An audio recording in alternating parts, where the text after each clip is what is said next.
आज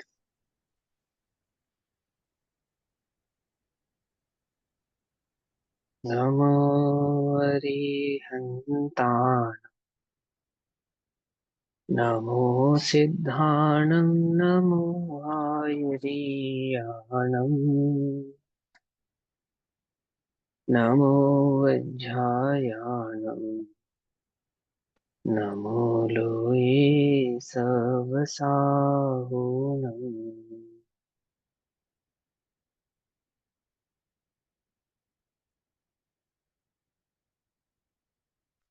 ओंकारं बिन्दुसहितं नित्यं ध्यायन्ति योगिनः कामदं मोक्षदं चैव ओंकाराय नमो नमः। मङ्गलं भगवान् वीरो मङ्गलं गौतमो गणी मङ्गलं कुन्दकुन्दार्द्यो जैनधर्मोऽस्तु मङ्गलम्। सर्वमङ्गलमाङ्गल्यं सर्वकल्याणकारकम् प्रधानां सर्वधर्माणां जैनं जयतु शासनम्। सर्वव्याप्येकचिद्रूप स्वरूपाय परात्मने सोपलब्धिप्रसिद्धाय ज्ञानानन्दात्मने नमः।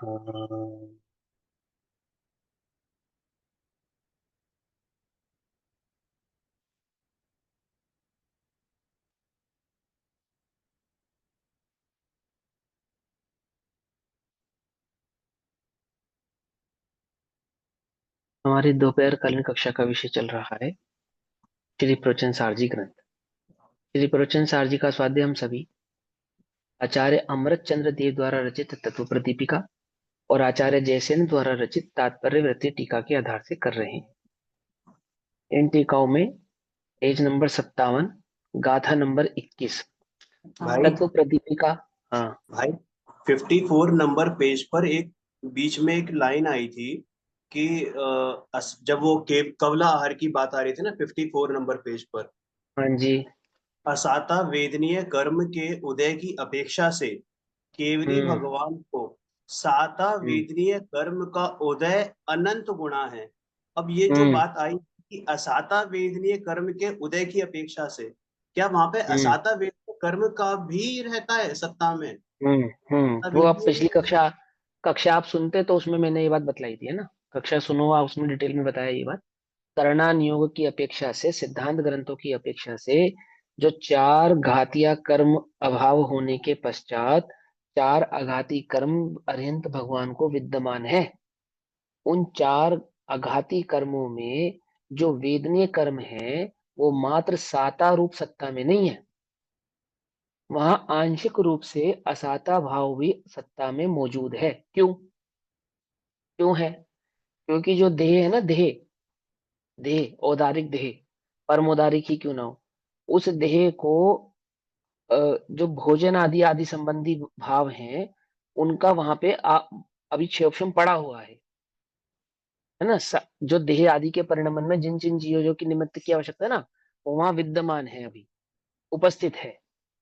अब वो पूरा डिटेल जो है वो तो उस कक्षा में हम बताई चुके, उस डिटेल को पूरी समझ लेना। पर मूल बात इतनी समझने वाली बात है कि वहां असाता भी सत्ता में है, सत्ता में है तो उदय भी है, लेकिन वो आंशिक उदय है। और जो साता है वो असाता की अपेक्षा से अनंत गुना, है ना, उदय में है। तो वो सब तर्कों के आधार से वहां पे ये समझाया कि केवली भगवान को भुक्ति यानी कि कवलाहार नहीं होता, ही समझाया। ठीक। अब यहाँ पे आते हैं पेज नंबर 57 पे। 57 नंबर पेज, गाथा नंबर 21, तत्व प्रदीपिका की अपेक्षा से आधार से गाथा 21 और तात्पर्य वृत्ति टीका के आधार से गाथा 22। ठीक। अधिकार का नाम है ज्ञान अधिकार। देखो, आचार्य कुंद देव ने प्रवचन सार जी की रचना की, फिर उस पे आचार्य अमृतचंद्र देव ने और आचार्य जयसेन देव ने टीका की। ठीक है ना। आचार्य अमृतचंद्र देव ने लगभग 1000 वर्ष पहले, और आचार्य जयसेन देव ने लगभग 500 से 600 वर्ष पहले इन ग्रंथों पे टीका की है। जब आचार्य अमरचंद्र देव ने प्रचन सारजी पे टीका की तो उन्होंने उसको 3 अधिकार में डिवाइड किया। ध्यान से समझना, आचार्य अमरचंद्र देव ने इस प्रवचन सारजी को 3 अधिकारों में डिवाइड किया। कौन कौन से 3 अधिकार? ज्ञान अधिकार, गेय अधिकार और चरणानुयोग चूलिका। ठीक। फिर उसी पर जब आचार्य जयसेन ने टीका की तो उन्होंने इन्हीं 3 अधिकारों के नाम रखे: सम्यक दर्शन अधिकार, सम्यक ज्ञान अधिकार, सम्यक चारित्र अधिकार। ठीक। फिर जब आचार्य अमरचंद्र देव और आचार्य जयसेन देव सम्यक ज्ञान अधिकार की टीका कर रहे हैं, इस सम्यक ज्ञान अधिकार को, महाअधिकार को 4 अन्य अधिकारों में और विभाजित किया, डिवाइड किया, छोटे अधिकारों में अवान्तर। समझिए बात। तो वहां जो पहला अधिकार था शुद्धोपयोग अधिकार, पहला बड़ा अधिकार क्या नाम है? ज्ञान अधिकार या सम्यक ज्ञान अधिकार। उस ज्ञान अधिकार या सम्यक ज्ञान अधिकार को 4 अधिकारों में डिवाइड किया। पकड़ में ही बात। वो 4 अधिकार कौन कौन से हैं? पहला है शुद्धोपयोग अधिकार। कौन सा है पहला? शुद्धोपयोग अधिकार। तो 20 गाथाओं तक शुद्धोपयोग अधिकार को समेटा गया, जिसमें शुरू की गाथाएं तो 7-8 गाथाएं तो मंगलाचरण के रूप में ही उपस्थित है, और फिर वहां शुद्धोपयोग और शुद्धोपयोग के फल की चर्चा की है। उसके बाद शुद्धोपयोग अधिकार के पश्चात 21 नंबर की गाथा से ज्ञान अधिकार के अंतर्गत, सम्यक ज्ञान अधिकार के अंतर्गत ही दूसरा अधिकार शुरू होता है, जिसका नाम है ज्ञान अधिकार। समझे? जो अधिकार है ज्ञान अधिकार, उसका ज्ञान तत्व प्रज्ञापन है ना। ज्ञान तत्व प्रज्ञापन, जिसको हमने सम्यक ज्ञान अधिकार या ज्ञान अधिकार कहा, उसका जो पूरा नाम है वो ज्ञान तत्व प्रज्ञापन। और ज्ञान तत्व प्रज्ञापन अधिकार के अंतर्गत शुद्धोपयोग अधिकार के पश्चात जो अधिकार शुरू होने वाला है वह है ज्ञान अधिकार। ज्ञान अधिकार के बाद जो चलेगा वो सुख अधिकार है ना, और उसके बाद शुभ परिणाम अधिकार। तो 20 नंबर की गाथाओं तक शुद्धोपयोग अधिकार को समझने के पश्चात अब 21 नंबर की गाथा से ज्ञान अधिकार की चर्चा शुरू होती है। अब यहाँ जब ज्ञान अधिकार की चर्चा शुरू होती है तो यहाँ पे ज्ञान अधिकार कहने का तात्पर्य क्या है? कि आचार्य देव इसमें ज्ञान अधिकार में ज्ञान के स्वरूप या उसके स्वभाव की चर्चा नहीं करेंगे, या केवल ज्ञान की चर्चा करेंगे। समझ में आई बात? किसकी चर्चा करेंगे? केवल ज्ञान, शुद्धोपयोग का फल, वो जो केवल ज्ञान है उसकी चर्चा करेंगे, केवल ज्ञान की। ठीक। अब ये मैं अपने भाव से समझा रहा हूं कि जो भाव मुझे समझ में आया। वैसे तो ये जो भाव आचार्यों का है, वे आचार्य अपने भाव को इन गाथाओं के माध्यम से प्रस्तुत करेंगे ही आपको। लेकिन जो समझने वाली बात है कि यहाँ जो प्रवचन सार जी में सम्यक ज्ञान अधिकार या ज्ञान अधिकार के अंतर्गत केवल ज्ञान की चर्चा की जा रही है, ना कि ज्ञान सामान्य की, ना कि ज्ञान स्वभाव की, और ना ही चैतन्य के ज्ञान गुण की। सीधा केवल ज्ञान की चर्चा की जा रही है। तो वह क्यों की जा रही है? कि अनादि से जीव के चित्त में यह भाव बैठा है कि ज्ञान दुख का कारण है। ये अनादि से बैठा है। ये जो अपने को जैन कहते हैं ना कि हम बौद्ध नहीं है, ये भी प्रछन्न बोध है, छुपे हुए बोध है। इनके चित्त में भी अंतर में यही बैठा है अभी भी कि ज्ञान दुख का कारण है। आज वर्तमान में मैं दुखी हूं, क्यों दुखी हूं? क्यों दुखी हूं? और उस दुख को दूर करने का जो उपाय करता है, सर्वप्रथम उपाय क्या करता है बोलो? कि पहला उपाय ये करता है कि जिस वस्तु को अथवा जिस परिणमन को जानने से मैं दुखी हो रहा हूं, वह परिणमन अथवा वह वस्तु मेरे ज्ञान का विषय ना बने। मैं अपने उपयोग को बदल दूं, अथवा मैं अपना ज्ञान वहां से हटा दूं, अपना उपयोग वहां से हटा दूं, तो क्या होगा? क्या होगा? मैं सुखी हो जाऊंगा। अब यहां बता रहे हैं कि केवल ज्ञान का स्वरूप ऐसा है कि इस आत्मा का जो ज्ञान गुण है, उस ज्ञान गुण की ताकत है सर्वज्ञतापना प्रकट करना, अर्थात केवल ज्ञान को प्रकट करना। वो केवल ज्ञान कैसा है? कि लोकालोक में समस्त द्रव्य गुण पर्यायों को युगपद, त्रिकालवर्ती युगपद जानने की सामर्थ्य रखता है। और वह जो अनंत ज्ञान है, अनंत ज्ञान, अनंत ज्ञान, उस अनंत ज्ञान के साथ ही अनंत सुख प्रकट होने वाला है। इसीलिए शुद्धोपयोग अधिकार, पहले कहा शुद्धोपयोग अधिकार, तो शुद्धोपयोग का फल क्या था? अनंत ज्ञान, अनंत सुख। पकड़ में ही बात। तो शुद्धोपयोग अधिकार के बाद अनंत ज्ञान अधिकार, यानी ज्ञान अधिकार के अंतर्गत अनंत ज्ञान का स्वभाव समझाएंगे। और अनंत ज्ञान अधिकार कंप्लीट करने के बाद सुख अधिकार समझाएंगे। उस सुख अधिकार में क्या समझाएंगे? अनंत सुख समझाएंगे।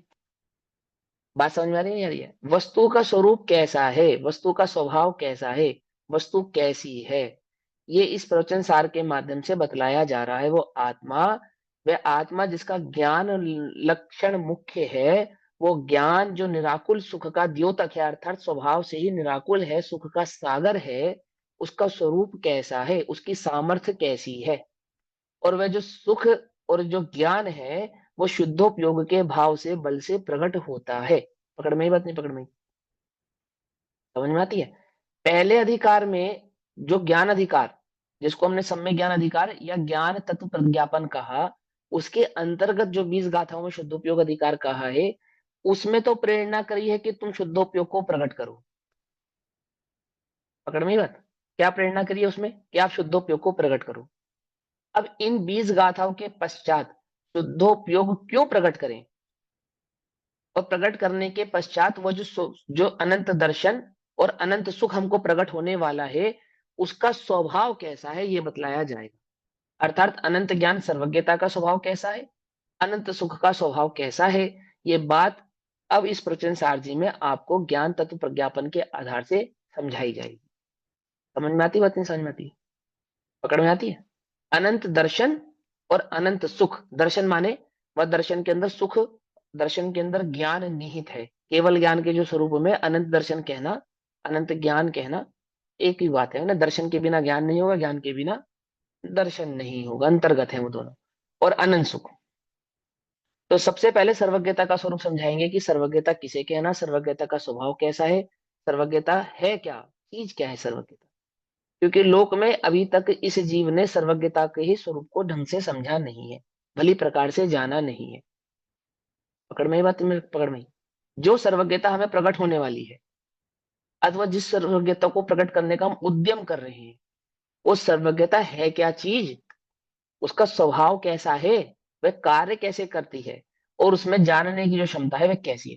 तो इस भावना के अंदर जो मूल भाव निहित है वो यह है कि इस जीव को सम्यक दर्शन प्रकट नहीं हुआ है, अथवा सर्वज्ञता प्रकट नहीं होती है, शुद्धोपयोग प्रकट नहीं होता है। उसका कारण क्या है कि जो स्वभाव से सुख का कारण है, यह उसे दुख का कारण स्वीकार करता है। पूछो अपने आप से, क्या हम ज्ञान को दुख का कारण स्वीकार करते हैं या नहीं करते हैं? और यहां कह रहे हैं कि अनंत ज्ञान के साथ अनंत सुख प्रकट होगा। समझ में आई बात नहीं समझ में आई? अनंत ज्ञान प्रकट होगा तो उसके साथ अनंत सुख प्रकट होगा। पर हमें लगता है कि ज्ञान के साथ दुख प्रकट हो रहा है, तो बोलो ज्ञान कैसे प्रकट होगा? आती है बात समझ में नहीं समझ में आती है ना? अपने अंदर में पूछो। ऐसी हमारी भावना है कि वर्तमान में मेरा दुख, मुझे दुख है, तो वह क्यों है? आज तक इस जीव ने मोह दुख का कारण है यह स्वीकार नहीं किया। क्या स्वीकार किया? ज्ञान दुख का कारण है ये स्वीकार करके बैठा है। आती है समझ में? मोह दूर करने का उपाय नहीं करता, उपयोग को बदलने का उपाय तो करता है। ठीक है ना? और कहते भी हैं उपयोग बदलो, उसका निषेध नहीं है कि पर से अपने उपयोग को हटाकर स्वभाव पे लगाओ। परंतु जिस पर से हटाकर स्वभाव पे लगा रहे हो, क्या वो पर अब तुम्हारे जानने में कभी नहीं आने वाला?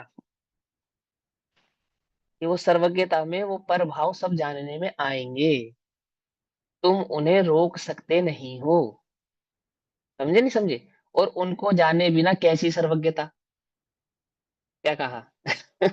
आती है वो समझ में नहीं आती? उस पर भाव को जाने बिना कैसी सर्वज्ञता? ठीक। तो वह सर्वज्ञता के स्वरूप को यहाँ समझाते हैं, और अपने को यहाँ ज्ञान के स्वभाव को समझ के भली प्रकार से निर्णय करना है।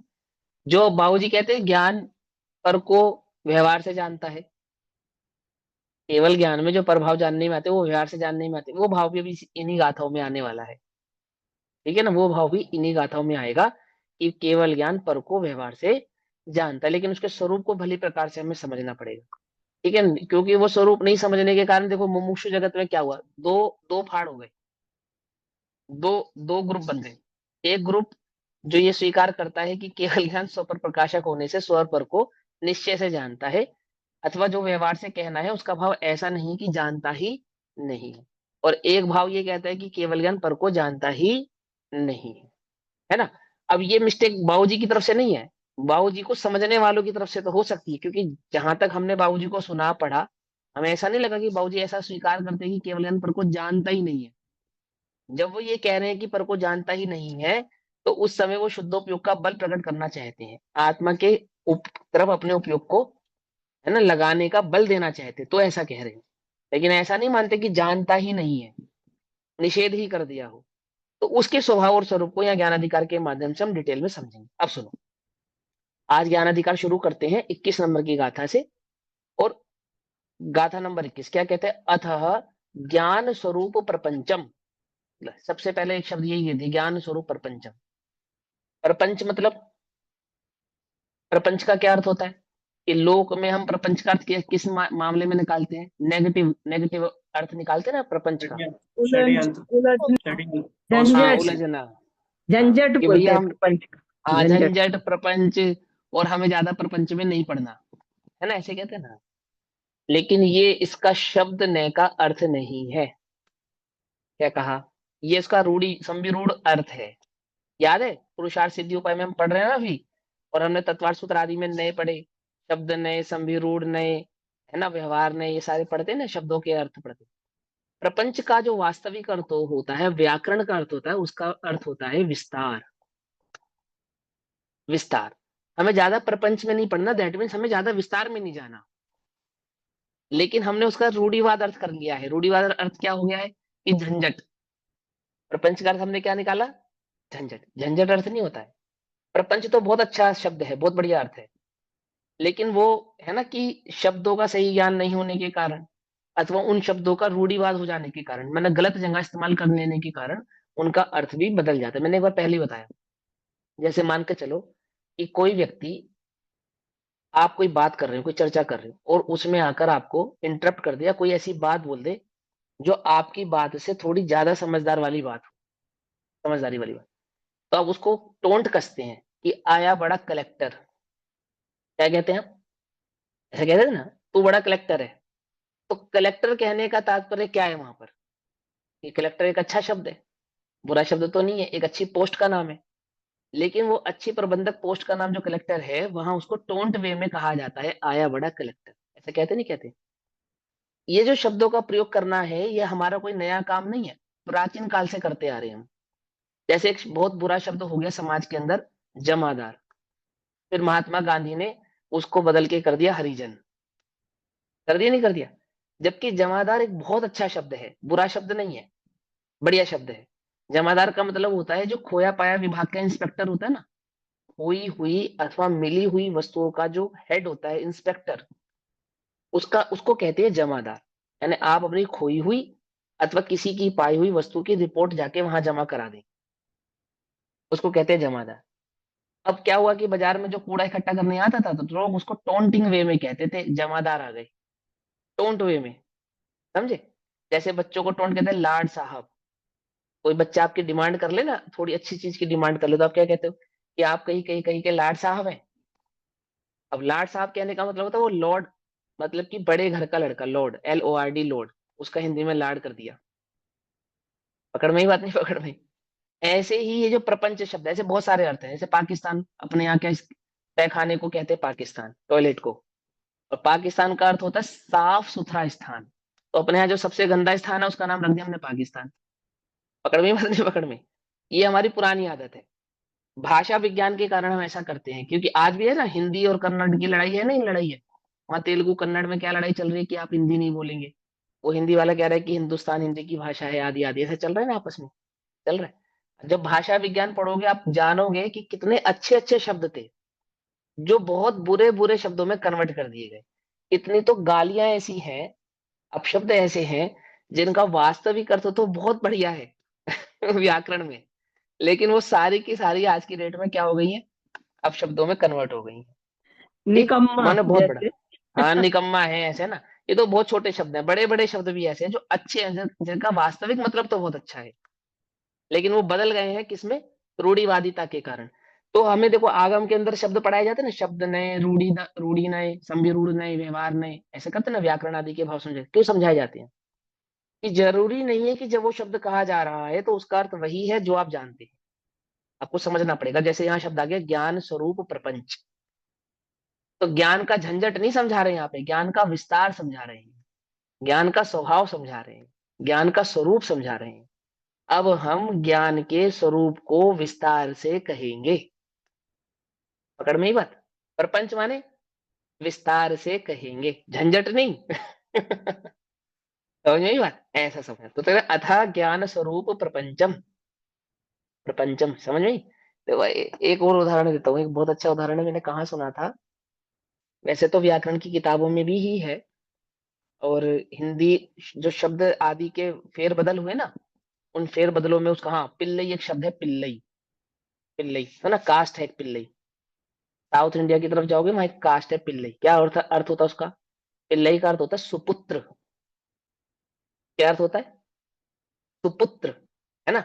लेकिन वो आर्य और कन्नड़ों की लड़ाई के चक्कर में, तेल द्रविड़ों की लड़ाई के चक्कर में, अपने यहाँ पे कुत्ते के बच्चे का नाम रख दिया पिल्ले, पिल्ला। रख दिया नहीं रख दिया? क्यों रख दिया? कुत्ते के बच्चे को पिल्ला नहीं कहते एक्चुअल में।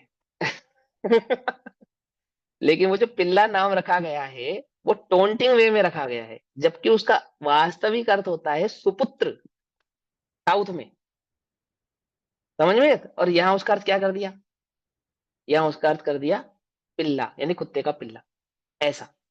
तो ये जो शब्दों का जो हेर फेर है, ये जो शब्दों का बदलाव हुआ है, ये हमें थोड़ा सा ध्यान से समझना पड़ेगा। जैसे तेरा पंथ हमें नाम मिला, ये मैंने पिछली बार आपको समझाया था कैसे मिला।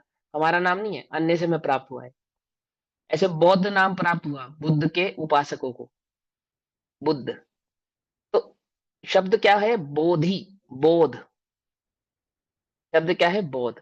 बोध से बना बुद्ध, और बुद्ध से बना बुद्धू। क्या बना? बुद्धू। अब बुद्धू का अर्थ क्या होता है? बुद्धू का अर्थ बेवकूफ नहीं होता है, पागल नहीं होता है। बुद्धू का अर्थ होता है जो बौद्ध का उपासक हो। लेकिन टोंट करते ना, टोंट, कि तू ज्यादा ज्ञानी बनता है, तो उसको कहते हैं बुद्धू। अब हमें बुद्धू का अर्थ क्या समझ में आता है? कि बुद्धू का मतलब जिसमें कम दिमाग हो। जबकि बुद्धू का अर्थ होता है जो बौद्ध का उपासक हो, या जो बुद्धिमान हो। पकड़ में ही बात, नहीं पकड़ में ही? मतलब ऐसा। ज्ञान का ऐसा हमने, उपासक, वो हाँ, ज्ञान मतलब का ज्ञान। उपासक हो, हाँ, उसका नाम है बुद्धू। सीधी सी बात है, बुद्धिमान, है ना। ऐसा। तो कह रहे देखो, अथ ज्ञान स्वरूप प्रपंचम, अर्थात अब ज्ञान के स्वरूप का विस्तार, और सुख के स्वरूप, सौख्य स्वरूप प्रपंचम, अर्थात सुख के स्वरूप का विस्तार। क्रमशः अब दो अधिकार आएंगे ना, पहले कौन सा चलेगा? शुद्धोपयोग अधिकार के पश्चात ज्ञान अधिकार, और उसके पश्चात क्या चलेगा? सुख अधिकार। क्रमशः सुख अधिकार, है ना। महाधिकार का नाम क्या है? ज्ञान तत्व प्रज्ञापन। इसके अंतर्गत चार अधिकार, जिसमें पहला था शुद्धोपयोग अधिकार, उसकी हम चर्चा कर चुके हैं। अब यहाँ पे ज्ञान अधिकार की चर्चा कर रहे हैं। ज्ञान अधिकार कंप्लीट हो जाने के बाद किसकी चर्चा चलेगी? सुख अधिकार की। तो यहाँ क्या कहते हैं? स्वरूप का विस्तार, ज्ञान के स्वरूप का विस्तार और सुख के स्वरूप का विस्तार क्रमशः प्रवर्तमान दो अधिकारों द्वारा कहते हैं। प्रवर्तमान यानी कि चल रहे, प्रवर्तमान यानी कि चल रहे अधिकारों के द्वारा कहते हैं। क्या कहते हैं? इनमें से प्रथम, अतीन्द्रिय ज्ञान स्वरूप परिणमित होने से। कैसा? जो इंद्रियों से अतीत है, ऐसा होने से, ज्ञान स्वरूप परिणमित होने से। इंद्रियों से अतीत कौन सा ज्ञान है? कि वो केवल ज्ञान है। तो केवली भगवान के सब प्रत्यक्ष है, यह प्रकट करते हैं। अर्थात केवल ज्ञान कैसा है? कि वह समस्त लोकालोक को जानने वाला है। यह बात इस ज्ञान अधिकार में हम आपको प्रकट करते हैं। ठीक, ऐसा कहते हैं। अब देखो, सर्वज्ञता के ऊपर पूरा अधिकार है। हालांकि सर्वज्ञता के ऊपर पूरे के पूरे ग्रंथ लिखे गए हैं। आप मीमांसा आदि, अष्टसहस्त्री आदि जो ग्रंथ हैं, वो सर्वज्ञता की सिद्धि में ही लिखे गए हैं। आपको मालूम, जैन दर्शन अगर आपको समझना है, तो द्रव्य गुण पर्याय के स्वरूप को भी समझने से पूर्व सर्वज्ञता के स्वरूप को समझना पड़ेगा। यानी सर्वज्ञता यदि आपने नहीं समझी, तो आपको जैन दर्शन समझ में आएगा नहीं। ठीक, समझ में आती बात? ऐसा। तो देखो क्या कहते हैं, गाथा नंबर 21। सर्वज्ञता का सबसे ज्यादा निषेध श्वेतांबरों ने क्यों करा मालूम आपको? उसको निन्नव कहा, निन्नव। सब कुछ निश्चित है को मानने वाले को निन्नव कहा। क्यों कहा? क्यों कहा पता है आपको? मालूम, श्वेतांबर संप्रदाय में सर्वज्ञता का निषेध किया जाता है, ये पता है? अथवा गोशालक की जो कथा है वो क्या बताती है? क्या है कथा, याद है? आपने तो पढ़ी होगी। क्या कथा है? कि एक फूल टूट के गिर गया, या जो है ना, और उसने भगवान महावीर से पूछा कि अब ये फूल वापस से उगेगा या नहीं उगेगा, ऐसी कोई कथा है ना। तो वो भगवान महावीर ने कहा कि नहीं, ये तो उगेगा। तो उसने क्रोध के वश होकर या द्वेष के वशभूत होकर या उनकी बात को गलत साबित करने के लिए उसको जड़ से उखाड़ के बाहर फेंक दिया। फिर वो आंधी तूफान आया, कुछ ऐसा हुआ, वो वापस से रोपित हो गया। और कुछ समय पश्चात उसने आकर देखा तो वो वापस से फूल वहां पे लगा हुआ था। ऐसी एक कथा है, मैं हो सकता है कथा में कुछ बात आगे पीछे मैं कर दूं, लेकिन इस तरह की कुछ एक कथा है। और फिर वहां से उसको ऐसा लगा कि भाई सब कुछ निश्चित है, ऐसा करके वो स्वच्छंदी हो गया। ऐसी कुछ कथा है या गलत कह रहा हूं मैं? है अनिता आंटी जी, आपको याद होगी, आप बताओ। ये कुछ अलग है, तो अभी उसमें और नहीं लोग आए देख नहीं ना। पाते हैं कि फिर वो अपना धर्म चला लेता है, वो अपना अलग हो जाता है भगवान से। हाँ, मैंने इसी इसी आधार से अलग होता है ना, यही आधार आधार हाँ, मानकर इसलिए भाषा से कि वो अलग सब होता सब कुछ निश्चित है, इस अधिक आधार से मानकर, है ना। सर्वज्ञता के स्वरूप को समझना, सर्वज्ञता के स्वरूप को समझकर पचाना, है ना, सबसे मुश्किल काम रहा है। किसके लिए? किसके लिए? उस मिथ्या दृष्टि के लिए जिसके सर पे कर्तृत्व का भार बहुत अधिक बैठा है, कि मैं कुछ नहीं कर सकता, ऐसा कैसे संभव है। बहुत ध्यान से समझना, मैं कुछ नहीं कर सकता, मेरे हाथ में कुछ नहीं है, कुछ भी नहीं है, मेरा समय दर्शन भी मेरे हाथ में नहीं है, ऐसा कैसे संभव है। वो अभी यहाँ समझाएंगे, आपको विस्तार से तो समझाएंगे ही। मैं क्या जानूं, मैं क्या जानूं, ये जानना भी मेरे हाथ में नहीं है, ऐसा इस सर्वज्ञता का स्वरूप यहाँ पर आने वाला है। क्या कहा? आपके ज्ञान का क्या विषय बनेगा, किस समय बनेगा, किस रूप में बनेगा, किस निमित्त से बनेगा, यह भी भाव उस सर्वज्ञता में, उस ज्ञान में निहित है। निहित है। अब कोई कहे कि इससे तो मेरे पुरुषार्थ का लोप होता है, और जैन दर्शन कहता है कि यह सर्वोपरि पुरुषार्थ है, कि निर्भर हुए बिना क्या नहीं हो सकता, तुझे समय दर्शन प्रकट हो सकता नहीं। जब तक निर्भर नहीं होगा, वस्तु स्वरूप को जानकर क्या नहीं प्रकट कर सकता, केवल ज्ञान प्रकट कर सकता नहीं, अनंत सुखी तो हो सकता नहीं है। क्योंकि इस जीव का, इस जगत में दुख का जो मूल कारण है, वो इस बात का मोह ही है कि मैं परद्रव्य में कुछ कर सकता हूं, अपितु अपने में कुछ कर सकता हूं। स्वभाव को नहीं जानने के कारण, स्वभाव के फेर फार को ही ये जीव पुरुषार्थ समझता आया है। आई बात समझ नहीं समझ? हम्म, बोलो भैया। पेट्रोल में आग लगाना ये पुरुषार्थ की बात है, या पानी में आग लगाना ये पुरुषार्थ की बात है? बोलो, पुरुषार्थ किसको कहना? बोलो। भाई पेट्रोल में आग लगाया ये पुरुषार्थ है, या पानी में पानी आग में, लगाया हम ये पानी पुरुषार्थ में है? पुरुषार्थ क्या है? हाँ, नहीं, पेट्रोल देखा। में पानी में आ गया, अब जो जो पेट्रोल में हो तो लग सकता है जाएगी। उसमें पुरुषार्थ होगा। अब सारा जगत कहता है कि जो हो ही सकता है उसमें मैंने क्या किया। पुरुषार्थ तो वो है जिसमें कुछ नहीं हो सकता था और मैंने किया। जो हो सकता क्या है कहा? उसमें पुरुषार्थ है। जो जो अन्यों के लिए असंभव हो या मुश्किल हो, ऐसा कुछ करना पड़े जिसमें थोड़ा दमखम लगे, थोड़ी मेहनत लगे, है ना, थोड़ी उहाप हो, उठा पटक हो, तो पुरुषार्थ है। अन्यथा जो सहजता से होगा उसमें क्या पुरुषार्थ है? बोलो, ये देखने में क्या पुरुषार्थ है या नहीं है? जानने में क्या पुरुषार्थ है? कोई पुरुषार्थ नहीं है। जो सहज मेरे ज्ञान का विषय बनना है, सहज ही, मुझे कहीं जाने की आवश्यकता नहीं है, अपने आप ही मेरे ज्ञान में आ गया और मैंने जान लिया, उसमें क्या पुरुषार्थ है? पुरुषार्थ तो यह है कि उसे जानने के लिए मैं कुछ करूं, कहीं जाऊं, कुछ खोजबीन करूं, कोई समझूं, तो मेरे जानने में है, तो मैं मानूं कि पुरुषार्थ है। फिजिकल वर्क करने समझे को ही ना? पुरुषार्थ कहते हैं। हाँ, अभी सुनो ध्यान से, अभी म्यूट कर लो सब। देखो ध्यान से समझना, बहुत ध्यान से समझना। अभी आप पुरुषार्थ पूर्वक प्रवचन सार जी सुन रहे हैं, है ना? समझना ध्यान से। तो प्रवचन सार जी जानने का उपक्रम आप कर रहे हैं या नहीं कर रहे हैं? जानने का पुरुषार्थ आप कर रहे हैं या नहीं कर रहे हैं? ये प्रश्न है। तो सब कहते हैं कि हाँ भाई, हम अपने प्रवचन सार जी को पढ़ने का, उसको समझने का पुरुषार्थ कर रहे हैं। केवली भगवान कह रहे हैं कि इस समय तुम्हारे ज्ञान की जो पर्याय है उसमें ये प्रवचन सार जी का ये भाव हिमांशु के माध्यम से, इन्हीं शब्दों के माध्यम से तुम्हारे ज्ञान का ये बनना ही था। इसमें तुम्हारा कोई पुरुषार्थ नहीं है। क्या कहा? कुछ बात समझ में आई या नहीं? हम क्या कह रहे हैं? हम बुद्धि पूर्वक आकर बैठे हैं, पढ़ रहे हैं, सुन रहे हैं। बोलो भैया, हम नहीं आते तो किसको सुनाते तुम? और बात ऐसी है कि इस समय इस वक्त तुम्हारे ज्ञान में ये विषय बनना ही था, इस निमित्त से बनना ही था, तुम्हारे ज्ञान की ये पर्याय होनी ही थी, उस पर्याय में ये बनना ही था, तो ये हो रहा है, इसमें तुम्हारा कोई योगदान नहीं है। कुछ बात समझ में आ रही है नहीं आ रही है? अब ये भाव इस ज्ञान अधिकार में सर्वज्ञता की सिद्धि से समझाते हैं। आपको क्या कहते हैं, सुनो ध्यान से।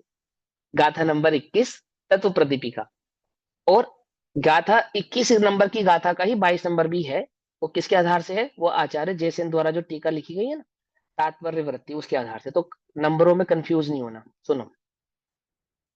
परिणम दो खलुणाणम पच्चखा सवदव पज्जाया तोणेव ते विजाणी नदी उग्गहवुपवहिं करियाहिं तभी द्रव्य पर्याये लखे प्रत्यक्ष जिन्हें है केवल ज्ञान अवग्रहे यह आदि पूर्वक नहीं जानते हैं भगवान। क्या समझाते हैं कि केवल ज्ञान कैसा है कि वह प्रत्यक्ष जानता है। ठीक जिस प्रकार से मतिश्रुत ज्ञान आदि में यह अवगाहना का क्रम पूर्वक वस्तु स्वरूप को जाना जाता है। सिंपल गाथा 21 नंबर की गाथा क्या कहती है गाथा कि सुनो भाई, जिस प्रकार से छद्मस्त जानते हैं। बोले छद्मस्त कैसे जानते हैं? बोले यह अवगाह धारणा आदि के आधार से जानते हैं, यानी कि उनके जानने में क्रम है। लेकिन केवल ज्ञान कैसा है कि वो किसी क्रम से वस्तु स्वरूप को ना जानकर, वस्तु को ना जानकर कैसा है, प्रत्यक्ष ही जानता है। और कैसे जानता है? कि उसके द्रव्य गुण और पर्याय को प्रत्यक्ष जानता है, प्रत्यक्ष जानता है। छद्मस कैसा जानता है? छद्मस क्रम क्रम से जानता है। अभी जो हो रहा है इसको जानेगा, फिर होगा जो उसको जानेगा, अथवा जो हो चुका है उसमें कुछ जानता है कुछ नहीं जानता है, ऐसा भेद है ना स्थूलता से। और मूलतः जो भेद है वो क्या है? ईयव गाय धारणा आदि का जो भेद है, आगम आदि का जो भेद है, कि पहले दर्शनोपयोग पूर्वक ज्ञानोपयोग होगा, फिर दर्शनोपयोग में जब ज्ञानोपयोग होता है तो फिर ईया होती है, अवगाह्य होती है, फिर वो धारणा में जाता है, फिर वो स्मृति में जाता है, फिर वो आगम होता है आदि। ऐसे क्रम से जानता है। और उसमें से भी कुछ जान पाता है, कुछ नहीं जान पाता है। जो जान लेता है उसमें से कुछ याद रहता है, कुछ याद नहीं रहता है। और जो याद रहता है उसमें से भी कालांतर में दोबारा रिवाइज ना करे, आदि आदि ना करे, तो कुछ भूल जाता है, कुछ का कुछ हो जाता है, कुछ मान्यताएं बदल जाती हैं, कुछ वैसी की वैसी रहती हैं। ऐसा बहुत सारे अनंत प्रकार के भेद हैं। लेकिन केवल ज्ञान कैसा है? कि केवल ज्ञान वस्तु स्वरूप को, द्रव्य गुण पर्यायों को एक साथ जानता है, प्रत्यक्ष जानता है, और बिना किसी क्रम के जानता है। कोई क्रम नहीं है उसके जानने में, एक साथ एकदम प्रत्यक्ष भाव से जानता है। क्या कहते हैं? खलु अन्वयार्थ करेंगे, वास्तव में ज्ञानम परिणाम मानस्य, अर्थात ज्ञानम परिणमानस्य, ज्ञान रूप से परिणमित। अब ज्ञान रूप से परिणमित यानी ज्ञान जो स्वभाव है ना, सामान्य ज्ञान स्वभाव, ज्ञान भाव स्वरूप, उसको वहां केवल ज्ञान रूप से कह रही है।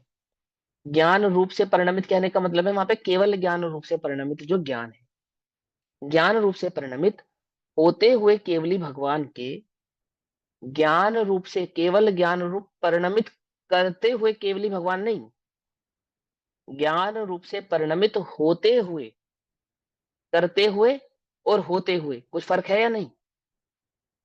समझ में बात नहीं समझे? करते हुए नहीं, होते हुए। अब ये करते हुए और होते हुए का क्या फर्क है ना? अब यही यही बात, हाँ, यही ये बात मैं यहाँ पे बार बार हाईलाइट इसलिए कर रहा हूँ कि जब आगे गाथा में केवल ज्ञान को पर को जानने का व्यवहार कहा जाएगा, तो ये तुमने 21 नंबर की गाथा में इस बात को डिटेल में समझा होगा, तो वो बात तुम्हें व्यवहार की समझ में आएगी। ज्ञान पर को जाने एक, और पर ज्ञान के जानने में आए एक। बात ये दो बातें समझ में आती नहीं समझ आती? तो क्या कहते हैं कि ज्ञान का काम है जानना। बोले किसको जानना? जो जानने योग्य, जो जानने में आने योग्य वाले भाव हो, तो जानने में आ जाओ। किसी आमुख को जाने, ये ज्ञान का काम नहीं है। ध्यान से समझना, ज्ञान की ड्यूटी नहीं है ये कि ज्ञान इसको जानेगा इसको नहीं जानेगा, अथवा इन इनको जानने, अब तुम ज्ञान हो तो तुम्हें जानना ही पड़ेगा, ऐसा नहीं, ऐसा नहीं। समझना ध्यान से, ज्ञान का स्वभाव है जानना। और जो ज्ञान के जानने में आया, वो क्यों आया ज्ञान के जानने में? क्योंकि ज्ञान ने जाना? बोले नहीं, क्योंकि जिसमें जानने की योग्यता थी वो जानने में आया।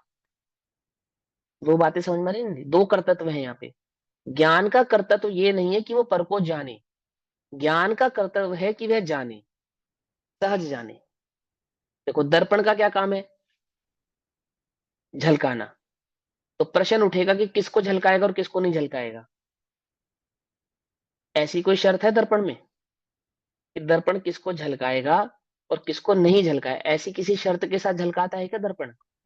जो सामने आता है वो झलकता है, जो सामने नहीं होगा वो नहीं झलकेगा। ऐसा अब वो कहता है दर्पण ये कहता है, हाँ तो दर्पण ये कहता है सामने और पीछे की बात नहीं है। दर्पण का तो ये काम है कि जिसमें झलकने की योग्यता हो सो झलक जाओ। क्या पकड़ो या नहीं पकड़ो? और जिसमें झलकने की योग्यता ना हो सो ना झलको। तो जगत में छहो द्रव्यों में, जीव द्रव्य में भी झलकने की योग्यता है। एक है ना 47 शक्तियों में परिणाम में परिणामक शक्ति है। क्या काम है उसका? परिणाम में परिणामक शक्ति। क्या है वो शक्ति? जो याद है? स्वयं जो स्वयं जानने परिणमित में होता आना और जान जो हाँ स्वयं यानी जो, परिणमित होता है वो हाँ हाँ हाँ बोलो बोलो। स्वयं जिसका परिणमन हो रहा है, और साथ में कंफ्यूज परिणमाते हुए परिणाम परिणाम कैसे क्या दूसरे को थोड़ी परिणमा देगा वो। सुनो परिणमते सुनो हुए सुनो, तो अरे नहीं है, ये अर्थ नहीं है। स्वयं अभी जाने परिणाम और में परिणाम, स्वयं जानने में भी आए। हाँ बहुत बढ़िया। किसने बताया ये? वर्षा दीदी ने बताया है, बहुत बढ़िया। जो स्वयं को तो जाने और जानने में भी आए, ये परिणाम में परिणामक भाव है उसका। क्या मतलब है समझे नहीं? जो जानने का काम करता है एक तो ये, और जो जानते हैं उनके जानने में आए ऐसा। ये आत्मा कैसा है कि अपने जानने में तो आता ही है और जानने वालों के जानने में भी आता है। समझ में? बात नहीं समझ में? ये उसका परिणाम में परिणामक भाव है। एक बात अब मैं यहाँ से क्या समझाना चाहता हूँ, ध्यान से समझना। एक है ज्ञान जिसका काम है जानना, एक है ज्ञे जिसका काम है जानने में आना। तो ज्ञान ने ज्ञे को जाना, ये ज्ञान का काम नहीं है। ज्ञान का काम है जानना, और ज्ञान ने ज्ञे को जाना क्योंकि इसमें कर्तृत्व का आरोप है। समझना ध्यान से। तो इसीलिए क्या हो गया ये व्यवहार। कुछ बात समझ में आई या नहीं समझ में आई? क्या समझ में आई? क्या आरोप है इसमें? ज्ञान ने ज्ञे को जाना। तो बोले क्यों जाना? क्यों जाना? कैसे जाना? नहीं, इसलिए जाना। ज्ञान ज्ञान ने ज्ञेय को जाना, इसमें कर्तृत्व का भार थोड़ी ना आएगा। ज्ञान आया? ज्ञेय को जानने जाता है, इसमें कर्तृत्व का भार नहीं नहीं आएगा। नहीं नहीं नहीं नहीं नहीं नहीं नहीं। यही तो समझना है, यही तो बारीकी बात है इसके अंदर। ज्ञान के जानने में ज्ञ आते हैं। तो क्यों आते हैं? क्योंकि ज्ञेयों में जानने में आने की योग्यता है, इसलिए आते हैं। और ज्ञान ज्ञेयों को जानता है। तो क्यों जानता है? क्योंकि ज्ञान में जानने की योग्यता है। एक बात ये समझ में आई? बात ये तो हमें बिल्कुल सिंपल सी बात समझ में आती है। तो ज्ञान का काम हुआ ना ज्ञेयों को जानना। ज्ञान का काम हुआ ना ज्ञेयों को जानना, क्योंकि ज्ञान ज्ञेयों को जान सकता है, इसलिए ज्ञान का काम हो गया ज्ञेयों को जानना। कि नहीं, नहीं नहीं, ज्ञान का काम है जानना। जानना काम है उसका। ये कोई काम नहीं है कि वो ज्ञेयों को जाने। ये कोई कर्तव्य तो नहीं है उसकी, ये कोई ड्यूटी नहीं है उसकी। ध्यान से समझना, ये ड्यूटी नहीं है कि मैं पर को जानूं। हाँ पर मेरे जानने में आता है, ये पर की योग्यता है। समझ में आती? समझिए। और पर मेरे ज्ञान में झलकता है, मेरे ज्ञान की स्वच्छत योग्यता है। परंतु ये मेरी ड्यूटी नहीं है कि मैं उसको जानूंगा। इसलिए ज्ञान पर को जानता है या नहीं जानता है? एज अ ड्यूटी ज्ञान पर को नहीं जानता है। ज्ञान जानता है या नहीं जानता? कि जानता है। किसको जानता है? ज्ञान ज्ञान को जानता है। समझना ध्यान से, उसको पर को जाने ये उसकी ड्यूटी नहीं है। ड्यूटी समझ रहे हो नहीं समझ रहे हो? उसको व्यवहार क्यों कहते हैं? अभी वो डिटेल आएगी, घबराओ नहीं। उसमें बहुत डिटेल में आचार्य देव आपको स्वयं समझाएंगे। यहाँ क्या समझाते हैं? पहले बात स्टार्टिंग से स्टार्ट करते हुए पहले क्या कहते हैं कि ज्ञान इस विश्व को जानता है। एक बात। और कैसे जानता है? बोले क्रम से नहीं जानता है, युगपद एक साथ जानता है। उसके द्रव्य गुण पर्याय भाव को एक साथ जानता है। कौन किस ज्ञान की बात कर रहे हैं यहाँ पे? कि हम यहाँ पे केवल ज्ञान की बात कर रहे हैं। ज्ञान स्वभाव में केवल ज्ञान की बात कर रहे हैं। तो क्या जगत में कोई ऐसा ज्ञान भी है जो वस्तु को क्रम से जानता हो? बोले हाँ वो छद्मस्त का ज्ञान है, ये केवल ज्ञान ऐसा नहीं है। पकड़ो, ये दो बातें कही ना इसमें। पहली पहली लाइन में क्या कहा कि वास्तव में ज्ञान रूप से परिणमित होते हुए केवली भगवान के सर्वद्रव्य पर्याय प्रत्यक्ष है। पहले लाइन में तो ये कहा कि सारे सारे संसार को, तीनों लोकों को, लोक आलोक आकाश को द्रव्य गुण पर्याय साथ एक साथ जाने, प्रत्यक्ष रूप से जाने, और वह उन्हें आवाग्रह आदियों से नहीं जानते हैं। दूसरी बात क्या कही दूसरी लाइन में, कि वो जो क्रम से जानने वाला ज्ञान है ना, ऐसा नहीं है ये केवल ज्ञान। ये केवल ज्ञान कैसा है? ये एक साथ जानने वाला है। पहला इसका स्वभाव ऐसा है। सर्वप्रथम इस समस्त विश्व के द्रव्य गुण पर्याय को जाने, ये ज्ञान का क्या कहा यहाँ पे? स्वभाव कहा। ज्ञान अधिकार के अंदर ज्ञान के पास ये अधिकार है, ज्ञान का ये राइट है, ज्ञान की ये शक्ति है, ज्ञान का ये स्वरूप है। क्या कहा? बात समझे नहीं? जैसे तुम अपने अधिकारों की लड़ाई लड़ते हो, नहीं लड़ते हो? ये मेरा अधिकार है। अधिकार है, क्या है अधिकार मेरा? कि मैं भारत का निवासी हूं, भारत में एक भारतीय को जो जो अधिकार उपलब्ध है वो सब अधिकार मेरे पास है, और उन अधिकारों का अधिकृत होने के कारण मैं इन इन कार्यों को कर सकता हूं। इसके लिए मुझे किसी की इजाजत लेने की आवश्यकता नहीं है। ऐसा है ना? है ना? सब्जी खरीदने के लिए किसी की आवश्यकता है इजाजत लेने की? नहीं है ना? हाँ। हाँ, आपको कोई और कार्य करना हो उसकी इजाजत लेनी पड़ सकती है, डीएम से, सीएम से, आदि आदि। लेकिन कुछ काम ऐसे हैं जिन पे मेरा अधिकार है, उसको करने के लिए मुझे किसी की इजाजत की आवश्यकता नहीं है। ऐसे ज्ञान अधिकार, ज्ञान का क्या अधिकार है? बोले क्या क्या किस कार्य को करने में अधिकृत है? बोले सबसे पहला काम तो यह है कि पूरे विश्व को द्रव्य गुण पर्याय को जाने और युगपत जाने, एक साथ जाने, बिना किसी क्रम के जाने। ये अधिकार है उसका, ये स्वभाव है उसका, ये स्वरूप है उसका, ये है उसका अल्टीमेट भाव, तो जिसको हम केवल ज्ञान के माध्यम से, नाम से जानते हैं। देखो टीका पढ़ते हैं। केवली भगवान इंद्रियों के अवलंबन से, इंद्रियों के अवलंबन से अर्थात इंद्रियों में जो जानने का क्रम है, क्या क्रम है? अवग्रह या अभाय पूर्वक क्रम से नहीं जानते। तो इंद्रिय से के क्रम के बाद माध्यम से नहीं जानने के कारण क्या सिद्ध हो गया? कि केवल ज्ञान क्या है? कि वो इंद्रियातीत। अक्रम, हाँ इंद्रियातीत है, अक्रम भाव से जानने वाला है। हाँ, अक्रम का मतलब आगे पीछे नहीं, अक्रम का मतलब होता है युगपद। देखो अर्थ हो गया ना। अगर हम कहें अक्रम, तो शब्दार्थ क्या है? क्रम से नहीं। लेकिन आगम का इसमें अर्थ क्या है? अक्रम का अर्थ युगपद, एक साथ। आ रहे शब्द ने काम या नहीं आ रहा है?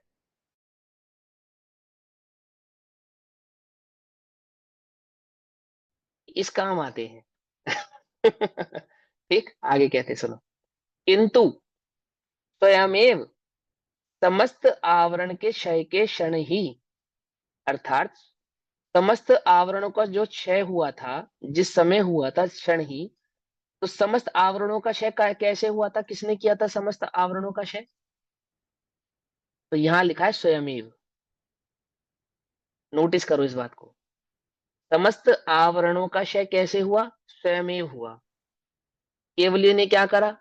केवली ने तो, जो केवली बनने से पूर्व क्या कर रहे थे?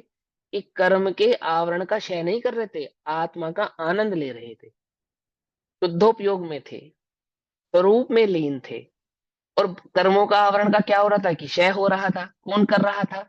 केवली नहीं कर रहे थे, वो आत्मा नहीं कर रही थी, वो स्वयं हो रहा था। कुछ बात समझ में आ रही है? नहीं समझ में आ रही है? यह स्वतंत्रता समझा रहे हैं आपको वस्तु स्वरूप की, एक एक शब्द के अंदर।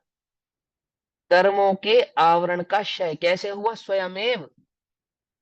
पीछे स्वयंभू समझाया था उसको, और स्वयंभू की गाथा में कर्ता कर्म कारक समझाए थे। तो जीव के कर्ता कर्म कारक और पुद्गल के कर्ता कर्म कारक, तो 8 कर्मों का क्षय हुआ। किसने किया? तो क्या कहते हैं आचार्य? स्वयमेव। स्वयमेव। तो निर्भर करने के लिए समझा रहे हैं। आपको 8 कर्मों का नाश करना है या नहीं करना है? कि हाँ भैया करना है।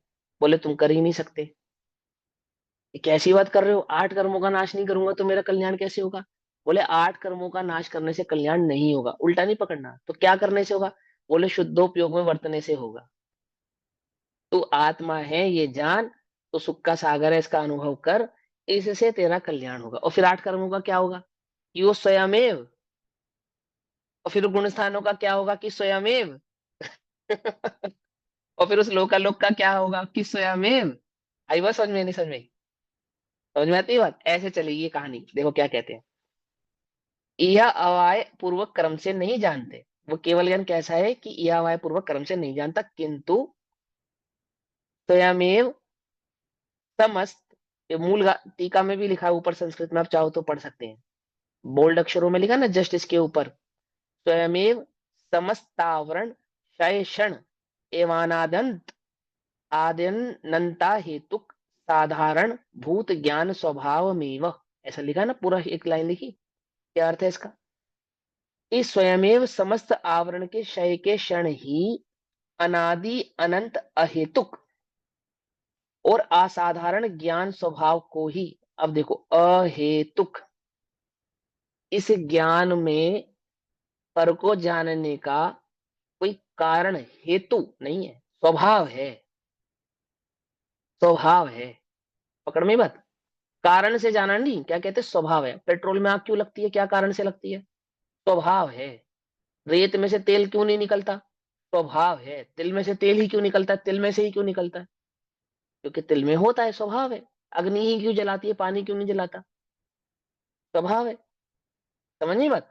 तो क्या कहते हैं, अनादि अनंत, यानी कि जिसमें काल की बाधा नहीं है। जब हमने कहा अनादि अनंत, तो क्या हो गया, वो कालातीत हो गया, यानी काल से परे हो गया।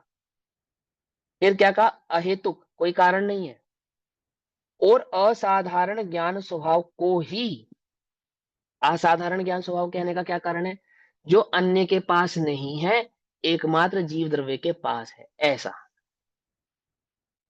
अन्य द्रव्यों में नहीं है, 6 द्रव्य है ना, तो अन्यों में नहीं है और जीव के पास है, इसलिए असाधारण ज्ञान स्वभाव को ही कारण रूप से ग्रहण करने से तत्काल ही प्रकट होने वाले केवल ज्ञान उपयोग रूप होकर परिणमित होते हैं।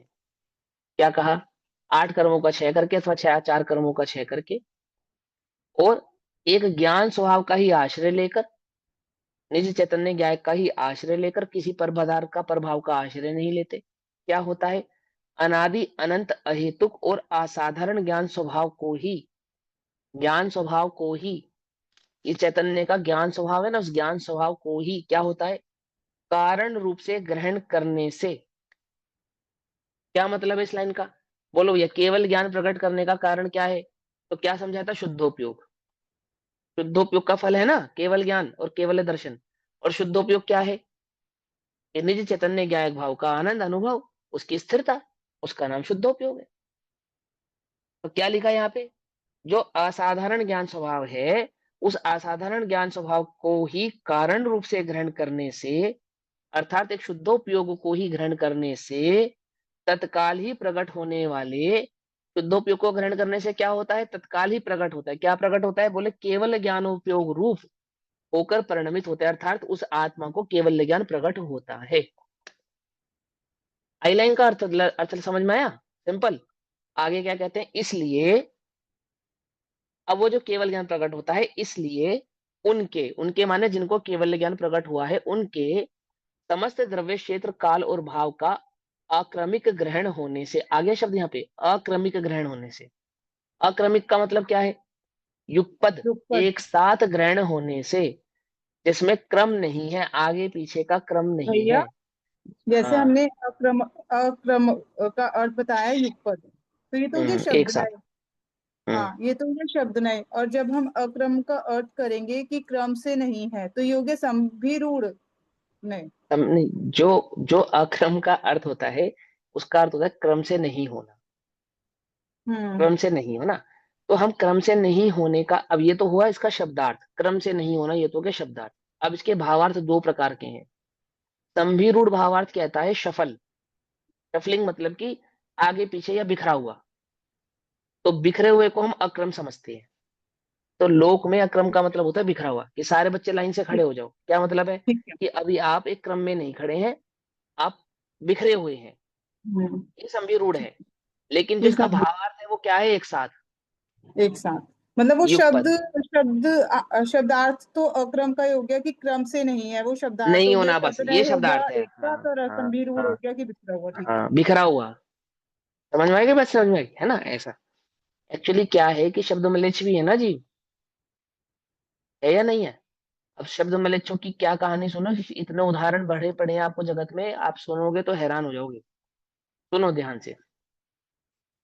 काल और भाव का अक्रमिक ग्रहण, काल और भाव का अक्रमिक ग्रहण के अक्रमिक मतलब कि बिना क्रम से, अर्थात युगपत। किस किस को युगपत जानते हैं? द्रव्य को, क्षेत्र को, काल को और भाव को। द्रव्य क्षेत्र काल भाव का भी क्रम नहीं है और द्रव्य क्षेत्र काल भाव रूप भी क्रम नहीं है। दोनों बातें समझ में ही बात नहीं। यानी कि पहले जीव को जाना, फिर पुद्गल को जाना, फिर धर्म को जाना, फिर अधर्म को जाना, फिर आकाश को जाना, फिर काल को जाना, ऐसा क्रम नहीं है। द्रव्य क्षेत्र काल भाव में समस्त द्रव्यों को एक साथ जानते हैं। इन समस्त द्रव्यों की जो जो स्थिति जहां पे वे उपस्थित हैं, ऐसे समस्त क्षेत्र भाव को जानते हैं एक साथ उसी समय में वे कहाँ किस रूप से परिणमित हो रहे हैं उसको भी जानते हैं। कौन द्रव्य किस समय कहाँ किस प्रकार का परिणमन करेगा उसको भी जानते हैं। काल में तीनों काल आ जाएंगे, यानी कि उस द्रव्य की और उस द्रव्य की क्षेत्र रूप अवस्था इस काल में कहाँ किस रूप से कैसी होनी है, ऐसे समस्त भावों को द्रव्य क्षेत्र काल भाव। भाव का मतलब पर्याय भी होता है, भाव का मतलब अवस्था भी होता है, भाव का मतलब होना भी होता है, भाव का मतलब स्वभाव भी होता है। समझ नहीं बात है समझ में? तो इन समस्त भावों को कैसे जानते हैं? अक्रम, यानी कि एक साथ होने से, ग्रहण करने से, होने से समक्ष संवेदन की। अब संवेदन की मतलब क्या है यहाँ पे? तो यहाँ ब्रैकेट में डाला प्रत्यक्ष ज्ञान की, प्रत्यक्ष ज्ञान की, ठीक है ना। संवेदन का अर्थ वहां पे अनुभव नहीं है, ठीक है। संवेदन का अर्थ है वहां पे समस्त द्रव्य क्षेत्र काल भाव को जानने की। अवलंबन भूत समस्त द्रव्य पर्याय प्रत्यक्ष ही है। अवलंबन भूत समस्त द्रव्य पर्याय, द्रव्य पर्याय कहने का तात्पर्य क्या है? कि समस्त द्रव्यों का परिणमन। समझिए बात? द्रव्य पर्याय प्रत्यक्ष ही है, ऐसा कोई अर्थ निकाले कि गुण पर्याय प्रत्यक्ष नहीं है, तो ऐसा नहीं है। यहाँ कहना चाहते हैं जब इस समस्त द्रव्यों की जो अवस्था जिस काल में जहां जिस क्षेत्र में जैसी होनी है, वह केवली भगवान के ज्ञान में प्रत्यक्ष है। कैसे प्रत्यक्ष है? कि भूत भविष्य वर्तमान के क्रम से नहीं, वर्तमान के भाव से प्रत्यक्ष है। मानो अभी ही ऐसा हो रहा है। जो राजा स्टैंडिक तीर्थंकर बनेंगे, कब बनेंगे? कि वो इतने कोड़ा कोड़ी सागर के पश्चात आके प्रथम तीर्थंकर बनेंगे। केवल ज्ञान में वो अभी तीर्थंकर है। समझे बात? तो अभी वो नरक में नहीं है केवल ज्ञान की अपेक्षा से, कि नरक में भी है। अभी की अभी नरक में भी है, अभी की अभी तीर्थंकर भी है। आई बात समझे? वो जो श्री कृष्ण पहले नरक में है, वे अभी की अभी क्या है? श्री कृष्ण रूप से भी है, अभी के अभी नरक में भी है और अभी के अभी तीर्थंकर भी है। कहाँ? उस केवल ज्ञान में। ऐसा प्रत्यक्ष है। ये कैसी बात कर रहे हो? कि अभी के अभी श्री कृष्ण रूप से भी है, अभी के अभी नरक नारकी के रूप से भी है और अभी के अभी तीर्थंकर के रूप से भी की। हाँ, ऐसा केवल ज्ञान का स्वरूप। समझे? आप जिस क्रम से देखना चाहो आप उस क्रम से देख सकते हो, लेकिन केवल ज्ञान कैसा है? कि वो तो अक्रम यानी युगपत समस्त भावों को एक साथ जानता है।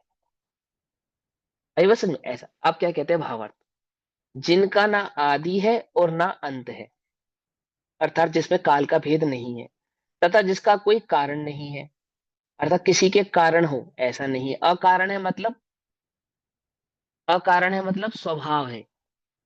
जब कहें कि कारण नहीं है अर्थात अकारण है, तो अकारण है का अर्थ क्या होता है? कि स्वभाव है। आई बात समझ में? अकारण का मतलब अपवाद नहीं होता है, अकारण का मतलब क्या होता है? स्वभाव है। तो क्या कहते हैं? जिसका कोई कारण नहीं है और जो अन्य किसी द्रव्य में नहीं है। असाधारण है ना, असाधारण है तो कैसा है? कि अन्य किसी द्रव्य में नहीं है। ऐसे ज्ञान स्वभाव को ही उपादेय करके केवल ज्ञान की उत्पत्ति के बीजभूत शुक्ल ध्यान नामक स्वसंवेदन ज्ञान रूप से जब आत्मा परिणमित होता है, तब उसके निमित्त से सर्वघातीय कर्मों का क्षय हो जाता है और उस क्षय होने के समय ही आत्मा स्वयमेव केवल ज्ञान रूप परिणमित होने लगता है। आगे बात समझ में? ये हमने पीछे गाथा का अर्थ किया था ना, उसको भावार्थ में समझा रहे हैं। वे केवल ज्ञानी भगवान क्षयोपशमित जानने वाले जीवों की भांति अवग्रह यह अवाय और धारणा रूप क्रम से नहीं जानते, किंतु सर्वद्रव्य क्षेत्र काल भाव को युगपत जानते हैं, एक साथ जानते हैं। इस प्रकार उनके सब कुछ प्रत्यक्ष होता है। तो केवल ज्ञान कैसा है? कि प्रत्यक्ष ज्ञान है। उस केवल ज्ञान के सब कुछ प्रत्यक्ष है कहने का मतलब, सब कुछ प्रत्यक्ष कहने का मतलब काल का भेद नहीं, द्रव्य का भेद नहीं, भव का भेद नहीं, भाव का भेद नहीं, है ना। और ऐसा होने पर भी समस्त भेद भी उपस्थित है ना, ऐसा भी है। जानने में भेद नहीं होने पर भी वे समस्त भेद वहां उपस्थित है, अर्थात भूतकाल की बात को भूतकाल रूप, भविष्य काल की बात को भविष्य काल रूप, वर्तमान की काल को वर्तमान काल रूप जानने के बावजूद समस्त द्रव्य क्षेत्र काल भाव को भूत भविष्य वर्तमान के भाव से जानने के बावजूद प्रत्यक्ष वर्तमान में ही जानते हैं। ऐसा माने भविष्य में जो होगा उसको भी ऐसा जान रहे हैं मान लो अभी घटित है, भूतकाल में जो हो चुका है उसको भी ऐसा जानते हैं मानो अभी मेरे सामने ही प्रत्यक्ष रूप से घटित हो रहा है। ये बस समझे, जैसे अभी आजकल न्यूज में अभी महीने भर पहले जो मिसाइल छोड़ी थी वो दिखाते नहीं दिखाते, तो उस वीडियो में कैसा दिखाते हैं मानो अभी अभी छोड़ी गई हो, पाकिस्तान और हिंदुस्तान का युद्ध मान लो अभी चल रहा हो, ऐसा दिखाते टीवी में। पुरानी न्यूज जब दिखाते हैं तो उस न्यूज में जो वीडियो चल रही है वो तुम्हारी आंखों के सामने प्रत्यक्ष चल रही है या परोक्ष रूप से चल रही है, अपेक्षा करते हैं ना। तो भूतकाल की जो क्लिप चल रही है, लेकिन आंखों के सामने जो टीवी में भूतकाल की क्लिप चल रही है वो कैसे चल रही है, अभी युद्ध हो रहा हो, जब जब हो रहा था जब दिखा रहे थे तब भी वो वर्तमान रूप थी, अब जो हो चुका है और अब दिखा रहे हैं तो अब भी कैसी है, वर्तमान रूप हो। अब हमारे जानने में तो क्रम है ना, लेकिन वो केवल ज्ञान में ऐसा नहीं, केवल ज्ञान टीवी के माध्यम से नहीं, ज्ञान का ही स्वरूप ऐसा है, केवल ज्ञान का ही स्वभाव ऐसा है कि वह समस्त द्रव्य गुण पर्याय भाव को प्रत्यक्ष भाव से जानता है। ऐसा अब इसी भाव को तात्पर्य टीका के आधार से कहते हैं ज्ञान प्रपंच अधिकार। क्या लिखा, ज्ञान प्रपंच अधिकार, प्रपंच माने विस्तार, ठीक, प्रपंच माने झंझट नहीं ज्यादा प्रपंचों में मत पड़ो, मतलब ज्यादा विस्तार में मत जाओ, है ना, बहुत बहुत ज्यादा विस्तार करने का कोई लाभ नहीं है, ऐसा है वहां उसका अर्थ। तो क्या कहते हैं सुनो, पहले पीठिका का अनुवाद करते हैं, मतलब यहाँ पर किस अपेक्षा से क्या बात कही जाने वाली है वो भूमिका आचार्य देव आपको पहले बतलाएंगे कि हमने जो चर्चा शुरू की है वो किन किन अधिकारों में किस किस रूप से हमने डिवाइड की है, ये समझाएंगे पहले आचार्य जयसेन देव। आगे आगे मतलब अब जो कहने वाले हैं, अथा लिखा है ना ऊपर, अथा